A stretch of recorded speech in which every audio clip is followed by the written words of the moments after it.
Assalamualaikum warahmatullahi wabarakatuh. Perkenalkan, nama saya Nurul Hidayah dengan NIM 002. Di sini saya akan meringkas tentang materi artikel saya untuk memenuhi tugas makro 2. Halo teman-teman, di sini kita akan membahas tentang kenaikan harga BBM pada tahun 2013 dan 2014 di mana yang disalurkan pada inflasi. Nah, teman-teman, kenaikan harga BBM ini pada tahun 2013 dan 2014 menjadi salah satu guncangan ekonomi terbesar yang dialami Indonesia dalam satu dekade terakhir. Nah, kebijakan ini mendorong kenaikan tajam pada biaya transportasi dan distribusi sehingga menimbulkan inflasi berbasis biaya atau disebut cost plus inflation. Nah, teman-teman, dampaknya dari ini yaitu langsung terlihat dari meningkatnya harga-harga kebutuhan pokok dan melemahnya daya beli masyarakat, terutama pekerja sektor formal yang pendapatannya tidak dapat menyesuaikan inflasi secara cepat.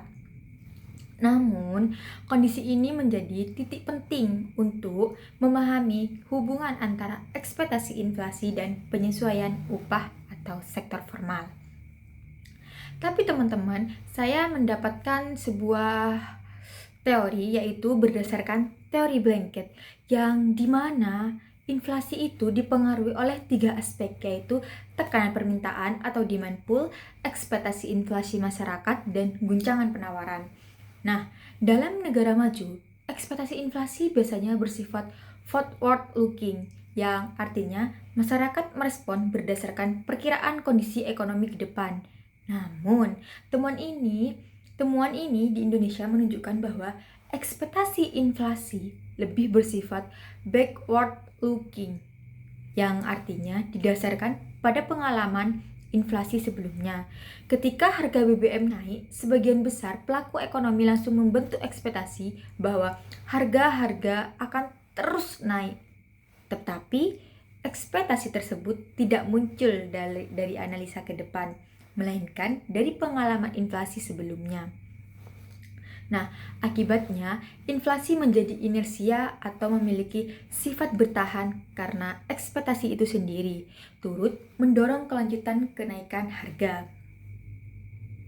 Nah, teman-teman, dari tadi itu memunculkan sebuah fenomena. Nah, fenomena inilah yang memperlihatkan adanya kesenjangan antara teori standar dan kenyataan di lapangan itu sendiri, yang dimana teori blanket mengasumsikan bahwa pasar tenaga kerja memiliki fleksibilitas dalam menyesuaikan upah nominal terhadap kenaikan harga. Tetapi Indonesia pada periode tersebut, yaitu periode 2013 dan 2014, menunjukkan proses yang lebih lambat.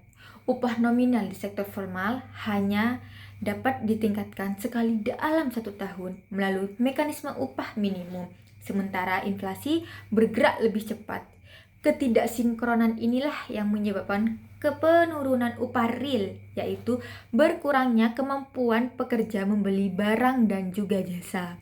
Nah, merujuk pada beberapa penelitian terdahulu yang saya dapat, seperti di artikel saya, yaitu seperti Wimanda pada tahun 2011 dan Hochberg dan Lai pada tahun 2015, yaitu di mana mereka mengatakan bahwa penyesuaian upah di Indonesia memang cenderung tertinggal dibandingkan perubahan inflasi, terutama karena inflasi terjadi karena guncangan biayanya. Tapi menurut penelitian Dartanto 2013 juga menemukan bahwa kenaikan BBM bersubsidi memberikan dampak signifikan terhadap inflasi dan kesejahteraan rumah tangga.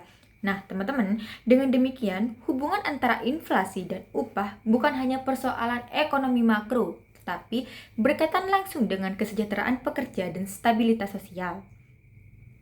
Nah, ada juga nih, berdasarkan fakta empirisnya dan teori yang digunakan, penelitian ini memandang bahwa ekspektasi inflasi memiliki peran besar dalam menentukan upah real. Ketika ekspektasi inflasi tinggi dan penyesuaian upah berjalan lambat, pekerja mengalami penurunan kesejahteraan.